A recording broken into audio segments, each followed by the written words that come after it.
The very first thing that is mentioned that had to be constructed was the Ark, the Aron HaKodesh. Right? The Aron HaKodesh was constructed, and the Aron HaKodesh will contain the luchos, the tablets. And in fact, the Gemara explains that the Aron HaKodesh that was in the Mishkan not only contained the second tablets that were whole, it actually contained the broken pieces of the first luchos.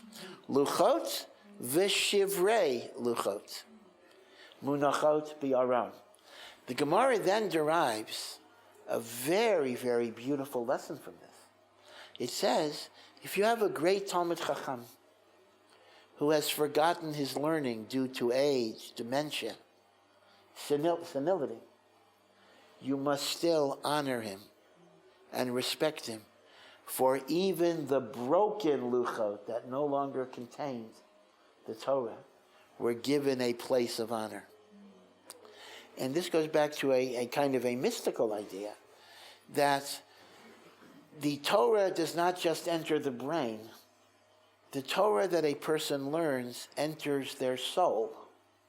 So even if a person does not consciously remember the information, a person cannot retrieve the information, the Torah that connected them to Hashem still connects them. Their neshama is still elevated. This is why, you may have had the experience yourself, when you have, God forbid, good, sweet, righteous people who unfortunately have Alzheimer's, and they may not even recognize you. But the sweetness which exemplified their life continues to exist because it is in their soul. It is not necessarily in their mind. I know myself. I had an aunt who was a very, very lovely and loving person, and the last few years of life she had Alzheimer's. And one Rosh Hashanah, I just got a call from her daughter. She wanted to bring her aunt and come over for Rosh Hashanah. It's kind of strange, and because the aunt wasn't going out very much.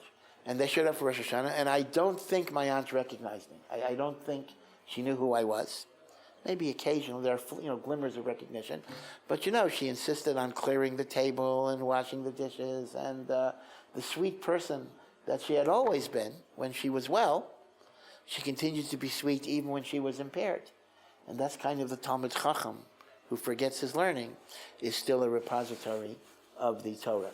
Now, as you may know, many of you probably know this, there was no Aron HaKodesh in the second Beis HaMikdash.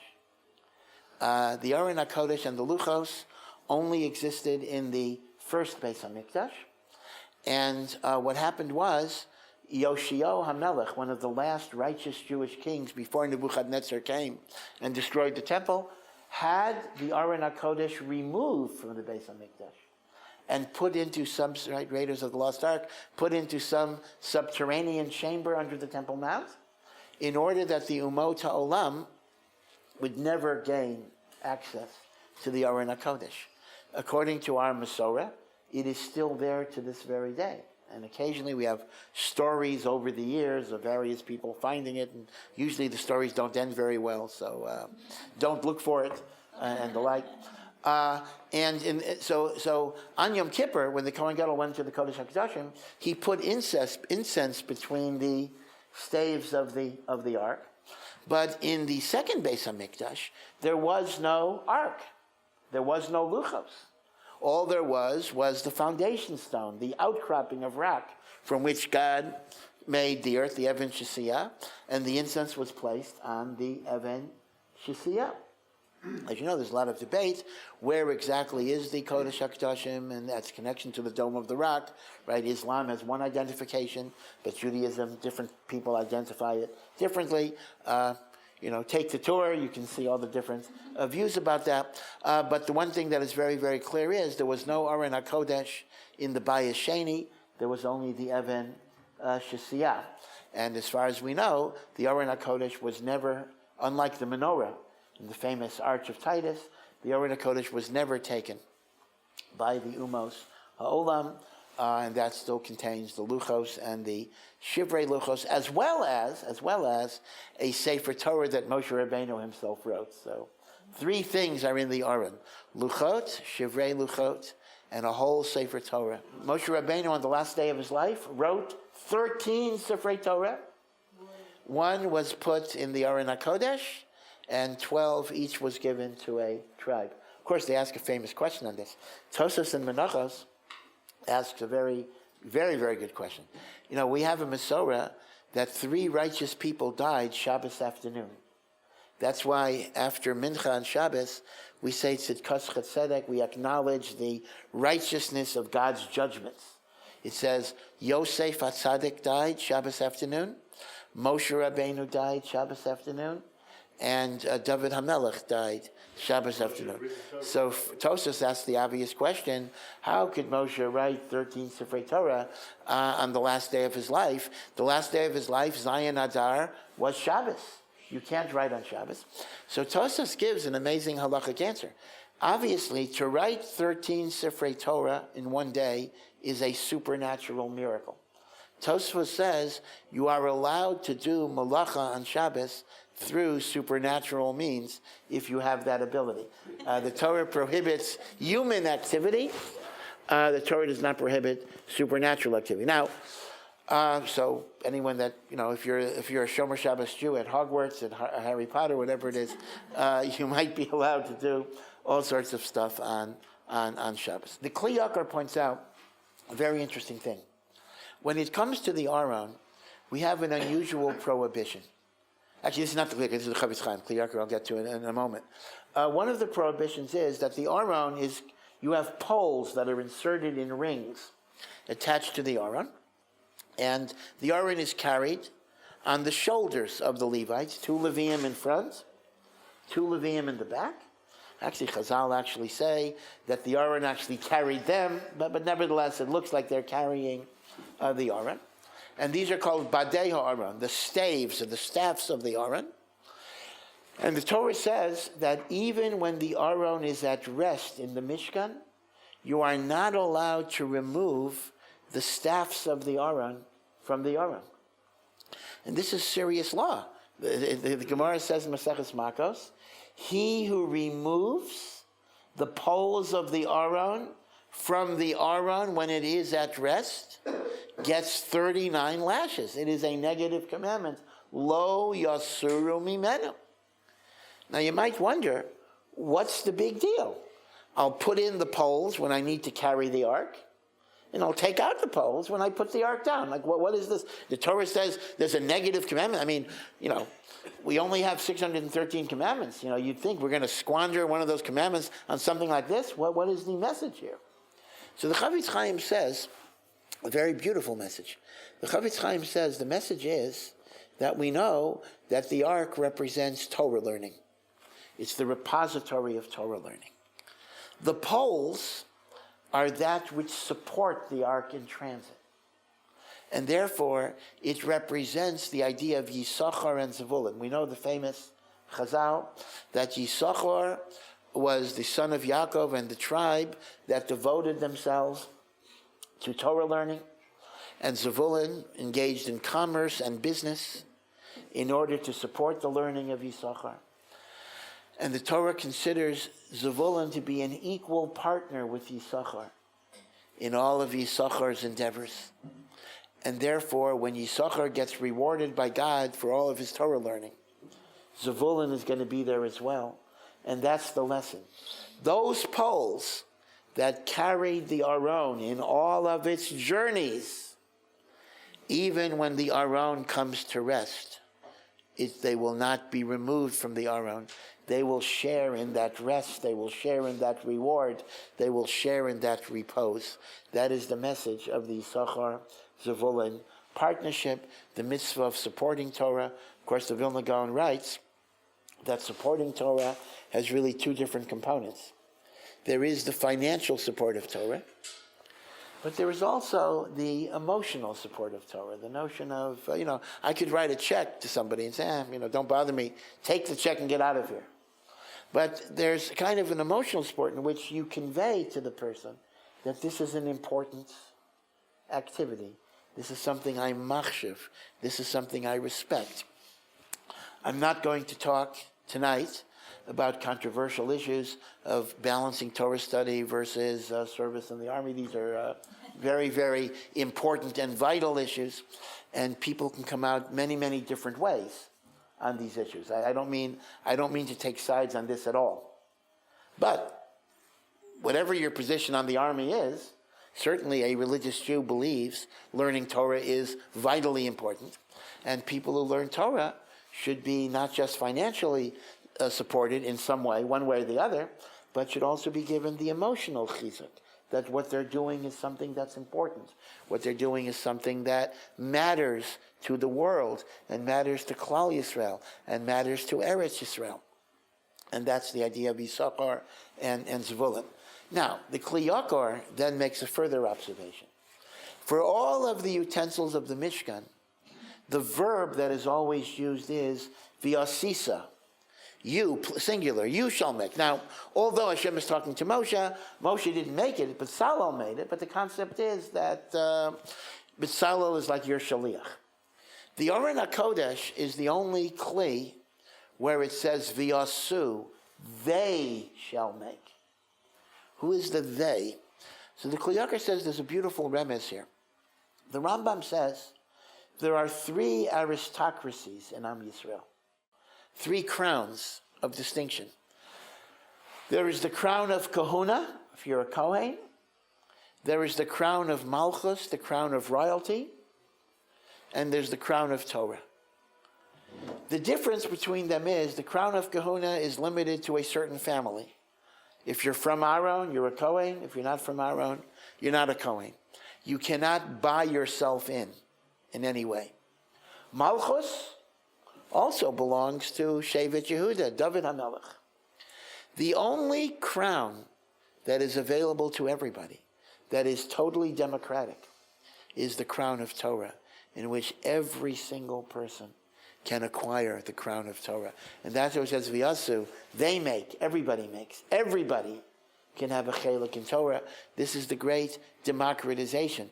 I've mentioned before, I'm not sure here or not, that the Catholic Church for hundreds of years in the Middle Ages was actually against any widespread attempt to make people literate. They were not in favor of non-clergy knowing how to read. They didn't want it. Because when you give someone literacy, you're giving them the ability to go to a religious text and uncover contradictions and offer possible interpretations. They preferred to keep their community in ignorance so that they would be the only ones who would offer the authoritative exposition. Now with Judaism, it is kind of unique, really, among world religions, that there is actually a great mitzvah, and we consider it to be the almost most important of mitzvahs, that every single person, rabbi, not rabbi, know the Torah, know the commandments, understand. When Eldad and Medad were prophesying in the camp, and Yehoshua didn't like what they were saying, because they were saying, Moshe's going to die, and Yeshua's going to be the leader. And Yehoshua runs in and says to Moshe, throw them in prison.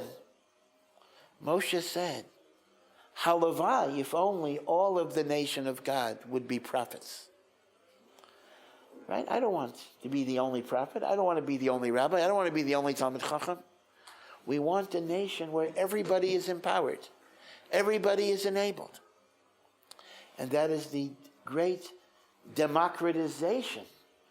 We don't always look at Torah learning in that way, because over the years we've created aristocracies, indeed. But the ultimate idea of Torah learning was a great, great notion of everybody having access to trying to understand what it is that God wants. And that's why it says V'yasu. Now the Kli Yakar then, it's really quite an amazing thing, because he focuses on all sorts of details that most people wouldn't even pay attention to at all. He points out that if you look at the dimensions of the ark, and this is something that nobody pays attention to, all of the dimensions are in fractions. 2.5 length, amos is a cubit, by 1.5 width, by 1.5 height or depth. So he says, All of the midot of the Aron HaKodesh are midot that are shavurot. Shavurot means fractions. They're not whole numbers. What's the meaning of that? So he says there's another remez in our attitude towards Torah, and that is one should never feel that their Torah knowledge is complete. You should always feel that you're missing something. This is why it's very significant that the term that rabbinic literature uses, or even common speech uses, for a great, great scholar of Torah is the phrase Talmid Chacham. Now, Talmid Chacham, you can translate it two ways, actually. It could mean a student of the wise, or a wise student, however you want to translate it. But it's a little odd that we'll look at a Gadol Hador, and we'll say, wow, he was such a phenomenal Talmid Chacham. Talmid Chacham? A student? That's what you call? Or people say, even on the Vilna Gaon, they say, the Vilna Gaon was the greatest Talmid Chacham of the past 500 years. That's what you call the Vilna Gaon, a Talmid Chacham? But the answer is very, very instructive.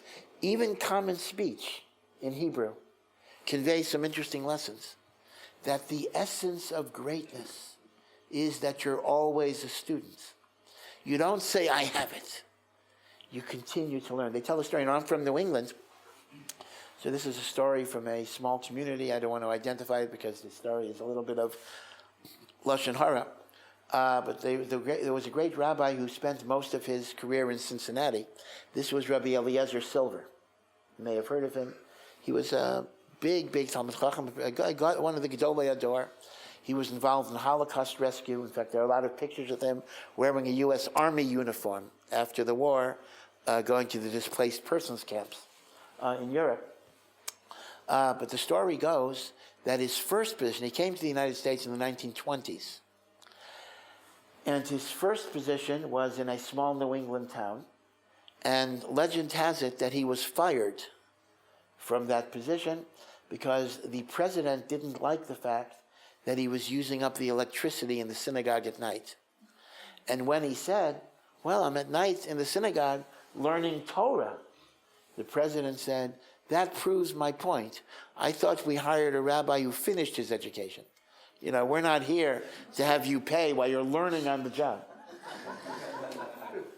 And, that was the state of the way people look at it, in which learning is like getting a college degree. You get your degree and you're finished. And yet, we know that Rabbi Yashiv, to take one example of many, but it's a very striking example, was Zocha to live to, 104, and he still continued to learn. He learned, 98 years straight. He still found things in the Torah to try to understand. In fact, they tell a nice story about this. I don't want to scare anybody. We're only a month until Pesach. Okay, don't panic. And in fact, you're supposed to start learning the laws of Pesach 30 days before Pesach, which starts on Purim itself. So somebody once wanted to spy on Rabbi Yashiv. Before, he was learning in a shul, an abandoned shul. He locked the door, but this person could peer through the window at what Rabbi Yashiv was learning. And he noticed Rabbi Yashiv was learning, had a Shulchan Aruch open, and was looking at the first page of the laws of Pesach. Now, if you've seen a Shulchan Aruch, the first page of the laws of Pesach simply has the statement, 30 days before Pesach, you're supposed to learn. Nothing so difficult there. And he says Rabbi Yashiv stayed on that page for 2.5 hours. The guy stood there, says, I have no idea what did he see on that page to spend 2.5 hours. But what does it show you? It shows you that the greater you are, the more you see all sorts of depth and subtlety and complexity, even in the most pedestrian or simplest ideas. This was not a complicated sugya. This was a relatively simple rule. And yet he was exploring the different ramifications of it. And that is the great democratization. V'asu, and that is why the midot are shavurot. A person should never feel, I have everything. A person should always think, I got to learn more. The Gemara gives an example fish. We find that Yosef gave Ephraim and Yaakov gave the famous bracha to Ephraim and Menashe, right? Yisimcha Elokim. Then he says, Hamalach HaGoel, right? The beautiful song. Hamalach HaGoel, the angel that redeemed me from all evil. Yivarech should bless the youths. The Yidgu L'Rov, and they should profligate, they should multiply like fish. So why are they compared to fish, right? The Yidgu is a lashon of dagim. So there's a medrash that says, when fish are in water, they're totally immersed in water. And yet, when there are raindrops coming in, they're rushing to drink the water. Now obviously, it's not because they're rushing to drink the water, they think it's food. But in terms of visually it looks like they're running to get the raindrops. But why are they running to get the raindrops? There's plenty of water where they are. The answer is that no matter how much water a fish has, again, this is appearances, it looks like it wants more. That is our attitude towards Torah. Even if a person has so much Torah, every little raindrop, you want to learn a little bit more. Now, the Kli Yakar then says, fascinatingly, let's look at another Kli. There is the Aron, but then there's something called the Shulchan. The Shulchan is a gold table. It was not in the Holy of Holies.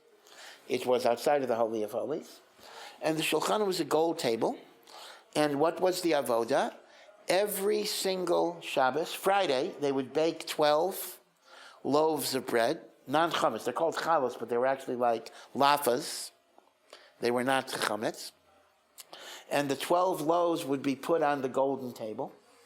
They would remain on that table till next Shabbos, when the old chalos would be removed and eaten, and they were still warm and fresh, miracle, and replaced by the new chalos. And this is called lechem hapanim. So if you walked into the Mishkan building, just to give you a sense of what it looked like, so you're walking from east to west. Far west is the Holy of Holies with the parochet. You don't really see what's in there. But to your left, which is the south, if you're going east-west, to the left, which is the south, is the menorah. To your right, which is to the north, is the shulchan. And in the middle is a gold altar for incense. That's a small altar. So the Gemara says the following. Menorah also represents Torah. The Aron HaKodesh is Torah, and the menorah is the light of Torah. The Shulchan represents God's blessing for parnasah, and economic sustenance.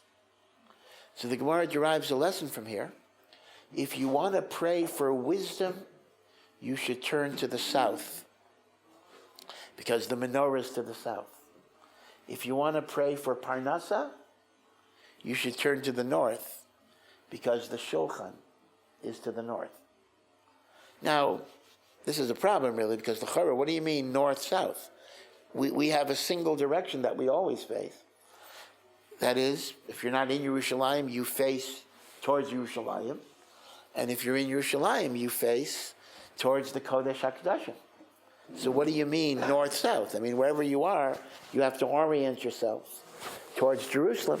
But the Mefarshim explain that north-south means a little bit of a leaning, meaning to say, of course I face, my kivun is Kodesh HaKadoshim, but if I want Parnasa, a little bit to the north, if I want Torah, to the south. Okay. So the Shulchan represents Parnasa, Lechem.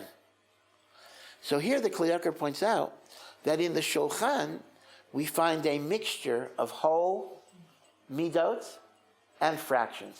Unlike the Aron, which is totally fractions, the Shulchan, some of it is whole, some of it is fractions. So here he says, here we see that when it comes to Parnasah, we have a different attitude.